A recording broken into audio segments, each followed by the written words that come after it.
পৃথিবী গদ্যময়, তাই না?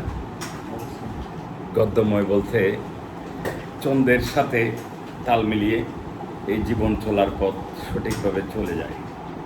আমি রাশেদুল হক আপনাদের মাঝে আজকে আমার ভারাক্রান্ত হৃদয় নিয়ে হাজির হয়েছে আমার প্রিয় ছোট ভাই, যাকে আমি জুনিয়র কাবিলা বলে ডাকতাম। তারও অনেক ইচ্ছা ছিল আমার সাথে অনেক মজার সময় কাটাতো। নোয়াখালীতে দীর্ঘদিন চাকরি করেছি, বদলি সূত্রে নোয়াখালীতে চলে যাচ্ছি, সেটা শুনে প্রিয় ছোটো ভাই আমাকে দেখতে আসছে। এই মুহূর্তে রাত্রে গভীর রাতে কাজ করছি, মামলা মোকদ্দমা গুছাচ্ছি, নতুন বদলিকৃত স্থানে যোগদানের উদ্দেশ্যে ইনশাল্লাহ আগামীকাল ভোরবেলা সকালে চলে যাব। তারপরেও আমার এই প্রিয় ছোটো ভাই রাব্বি, পুরো নাম কি জানি তোমার? জাহিদ হাসান রাব্বি। নামের মধ্যে কত সুন্দর আর্ট, মোহাম্মদ জাহিদ হাসান রাব্বি। অত্যন্ত সুন্দর পেজ এবং সেই সুন্দর কবিতা বলে। তা আজকে আমরা কবিতা বলবো নাকি? কবিতা বলবা? জাতির উদ্দেশ্যে কিছু বলো। প্রিয় ছোটো ভাই, আসলে সত্যিকার অর্থে তাকে আমি বেশি বেশি মিস করবো, এই জন্য তাকে ডাকলাম, খবর দিলাম। আমার সহকর্মী, আমার ছোটো ভাই যা আমার সাথে যে কাজ করে, ইয়াসিনকে বললাম যে তুমি একটু রাব্বিকে ফোন দাও, রাব্বিকে মিস করতেছি। রাব্বিকে মিস করব সেটা শুনে রাব্বি আর দেরি করে নাই। রাব্বিও তার কর্মস্থল সেই ভৌমিক ফার্মেসি, আপনারা মাইজদি বাজারে দেখবেন, ভৌমিক ফার্মেসিতে গেলেই তাকে দেখবেন। একটা ডিসপেন্সারি ওষুধের দোকানে এসে জব করে। আমরা আসলে কেউই বড় লোক নয়, আমরা কর্মচারী, আমরা চাকরিজীবী। হয়তো আমি একটা সরকারি চাকরি করি, সে ভবিষ্যতে হয়তো পড়ালেখা শেষ করে আর একটু ভালো জায়গায় চাকরি করবে। চলনে বলনে কথনে আমার কথা তার ভালো লেগেছে, তার কথা আমার ভালো লেগেছে। সব কিছু মিলিয়ে আমরা মানবতার কল্যাণে কাজ করি, মানবতার কল্যাণে চিন্তা করি। সে একজন সত্যিকার অর্থে একজন কবিতা প্রেমী একজন পুরুষ, এবং কবিতা কেন ভালোবাসে তার মুখ থেকে আমরা শুনতে চাই। জাহিদ বলো, যদি রাব্বি তুমি বলো, কবিতা কি প্রেমের শেখাটাকে খাইছো নাকি? হ্যাঁ,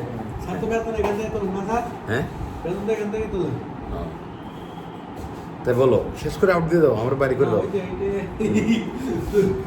হ্যাঁ, তারপরে সুন্দর কন্টিনিউ করে দাও। তোমার এটা কবিতা কেন পছন্দ করো তুমি? রাব্বি বলো, কবিতা পছন্দের কারণটাকে বলো, অডিয়েন্স জানো। রাব্বির কিন্তু, তোমার কি ইউটিউব চ্যানেল আছে?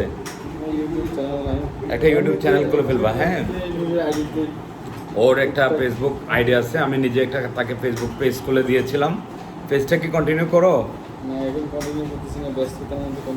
যতই ব্যস্ত থাকবে তোমার অডিয়েন্স তোমাকে অবশ্যই সাপোর্ট দেবে, আই ডু বিলিভ ইট। কারণ তোমার অডিয়েন্স তোমাকে খুব, তোমার প্রনাউন্সিয়েশন, উচ্চারণ যেটাকে বলা অত্যন্ত সুন্দর, এটা আমি খুব ফাইন অ্যাপ্রিসিয়েট করি আর কি, বুঝছো? তো আশা করছি তুমি খুব সুন্দর করবা, ভালো করবা। আমি তোমার জন্য শুভকামনা করি, আমি তোমার প্রতি দোয়া করি। তুমি অ্যাজ এ ইয়ঙ্গার ব্রাদার ইনশাল্লাহ তুমি ভালো করবা ভবিষ্যতে, কন্টিনিউ করো, সফলতা আসবেই। আজকে ছোট, কালকে বড় হবে, সেই মন মানসিকতা নিয়ে। আর তুমি ফেসবুকে যদি সফল হতে চাও, তোমাকে অবশ্যই ফেসবুকে কাজ করতে হবে পেজ নিয়ে। আইডির চাইতে পেজ তাড়াতাড়ি গ্রো আপ করে। তুমি মনে করো না যে আমার আইডিতে তো 1000 বা 2000 3000 ফলোয়ার আছে, এই মুহূর্তে আমার পেজের মধ্যে 0 ফলোয়ার। কিন্তু তুমি কল্পনাও করতে পারবে না যে কোনো একটা ভিডিওর মাধ্যমে হুট করে পেজ কিন্তু পপুলার হয়ে গেছে। ওটা কি বুঝতে পারছো? পেজের মধ্যে প্রফেশনাল ড্যাশবোর্ডে ফাংশন বেশি আছে। হ্যাঁ, তোমার ফেসবুক অ্যালগোরিদম তোমাকে বেশি করে পেজেই কিন্তু কি করে দেয়, মানুষের কাছে পৌঁছায় দেয়। তো বলো, কী কারণে তুমি কবিতা পছন্দ করো সেটা আগে বলো, এরপরে কবিতা শোনো। কবিতা আমার ভালো লাগে, মানে কবিতা পড়তে ভালো লাগে, কবিতার মধ্যে মানে নিজের অনুভূতিগুলো পাই।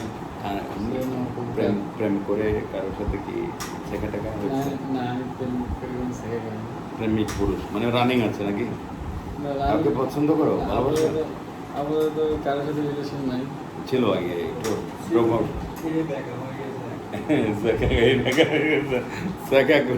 ব্যাকা হয়ে গেছে একজন বলতেছে। এনিওয়ে, আচ্ছা যাই হোক, ব্যক্তিগত বিষয়ে এত চাপাচাপি না করা ভালো, ঠিক আছে?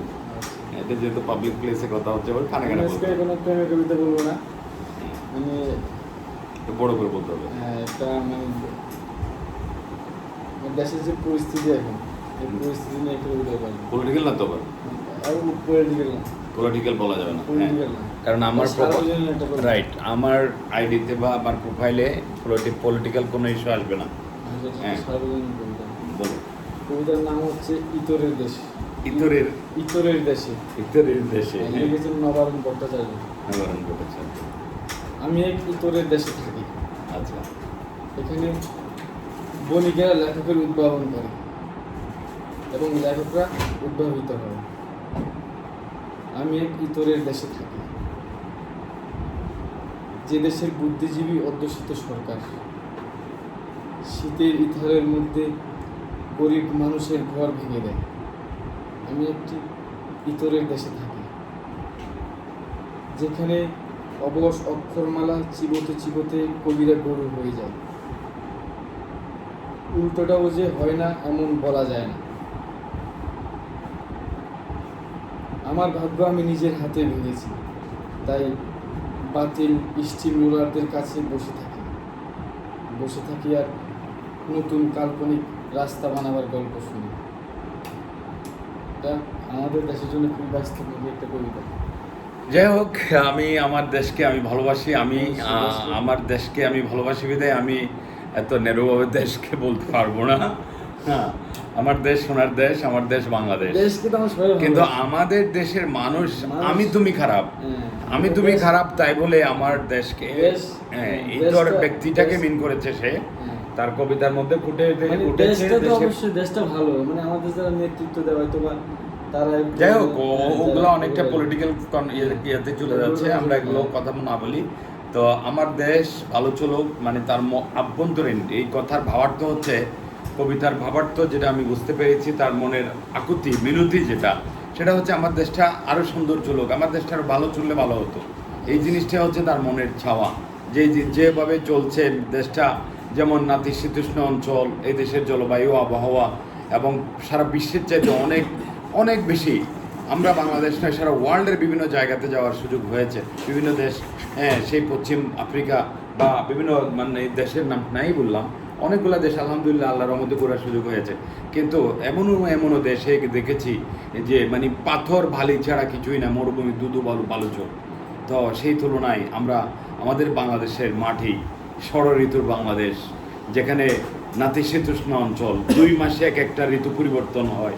সামনে বর্ষাকাল আসতেছে, যে মাত্র আমরা শীতকাল শেষ করলাম, এখন চলতেছে কি এখন মানে কি বৈশাখ মাসটা বর্ষাকালের মধ্যেই পড়ে, ইত্যাদি সব কিছু মিলিয়ে আমরা যে পরিস্থিতিতে আছি।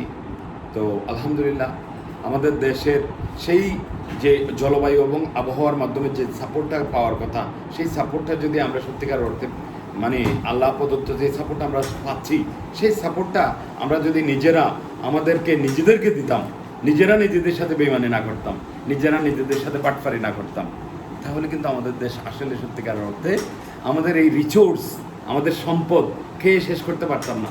আমরা পার্শ্ববর্তী আরও অনেক গরিব কান্ট্রিরে দান করতে পারতাম। মালয়েশিয়া এই যে আমাদের দেশের পরেই কিন্তু স্বাধীনতা অর্জন করেছে, তারা কিন্তু এখন মানে উন্নয়নশীল নয়, উন্নত একটা দেশ হিসেবে নিজেকে আত্মপ্রকাশ করে। আমরা এখন উন্নয়নশীল রাষ্ট্র হিসাবে কী করে আত্মপ্রকাশ করি বা নিজেদের দাবি করি, অথবা আমাদের দেশ উন্নয়নের দিকে এগোচ্ছে যাচ্ছে, কিন্তু কখনো বলতে পারি না ওয়েল ডেভেলপড, মানে উই আর ডেভেলপড এটা বলতে পারি না, উই আর ডেভেলপিং, এই কথাটা আমাদের বলতে হয়।